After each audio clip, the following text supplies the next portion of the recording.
అన్న మీరే చెప్పిన ఒక అర్థం ఉంది, కానీ కమ్యూనిస్ట్ పార్టీకి తర్వాత రజాకార్లకి సంబంధం ఉంది, అందుకనే ఆర్మీ యాక్షన్ జరిగింది అనేది చెప్తున్నారు.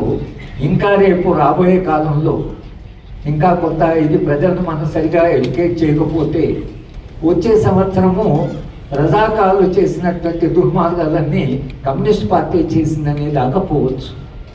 అంతదాకా పోయే అటువంటి ఒక ప్రమాదం కనిపిస్తున్నది.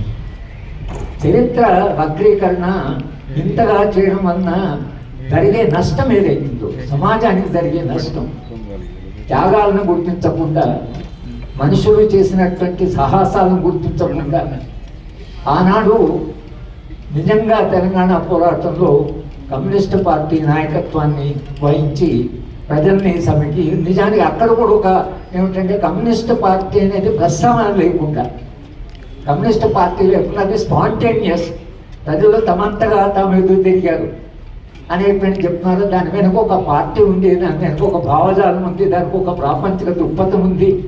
అలాంటి దృక్పథం రఘునాథ్ రెడ్డి గారి మన ఈ ఆయన స్నానంలో పెట్టుకునే హాల్లో మనం మాట్లాడుతున్నాం.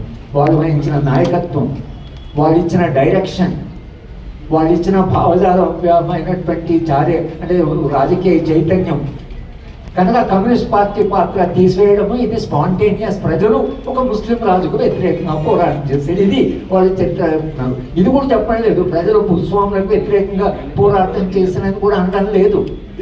ప్రజలు ముస్లిం రాజుకు వ్యతిరేకంగా పోరాటం చేశారంటున్నారు.